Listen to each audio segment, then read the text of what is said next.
So I'm Elina Alatalo. I'm an architect and a researcher from environmental policy in Tampere University.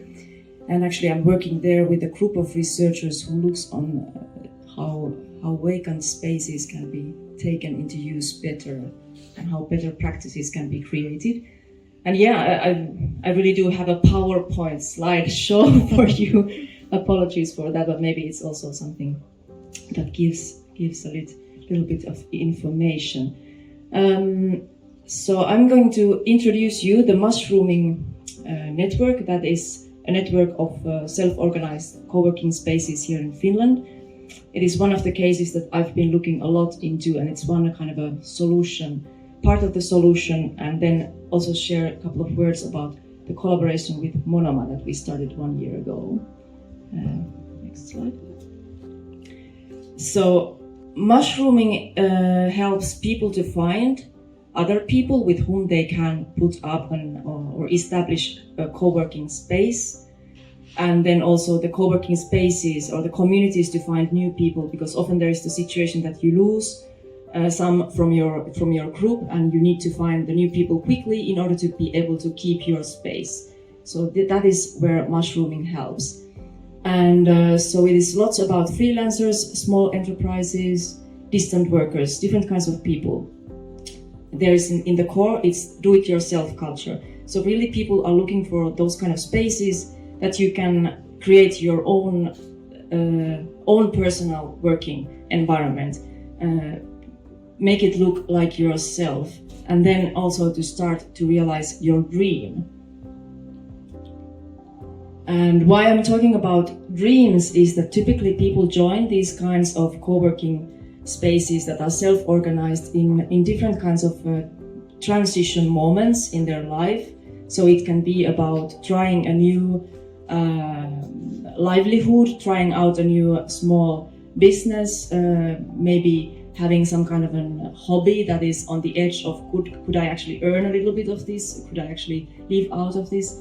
So then you join this kind of a network, this kind of a small co-working space, and also to be surrounded by inspiring people.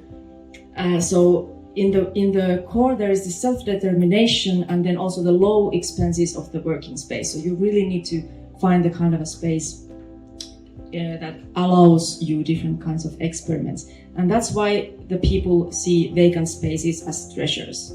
So they're really looking after those. And mushrooming is the kind of it's very actually exceptional in even European scale. Now about more than 10 years old, and I call it an experiment on urban development, really, because when it started there was the question like what happens if we start to put these small isolated groups of people who have created their own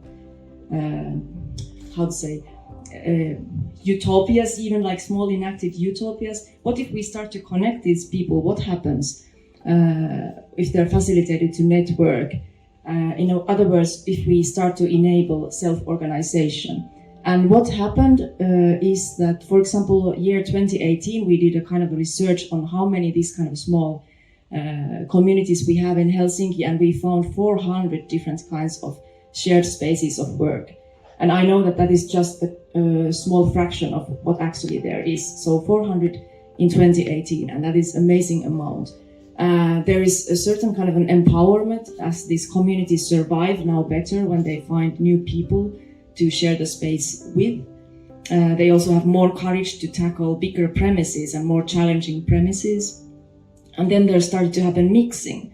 So at the moment, in the beginning, there were creatives, mostly artists, as we have here today, different kinds of knowledge workers, but now there are very, very different kinds of professionals sharing these spaces between each other. And you can only imagine what kind of a work or innovation or collaboration starts also out of that. So there are people like from well-being entrepreneurs, physiotherapists, even cooks, and then also the spaces that people share started to get more interesting during the years.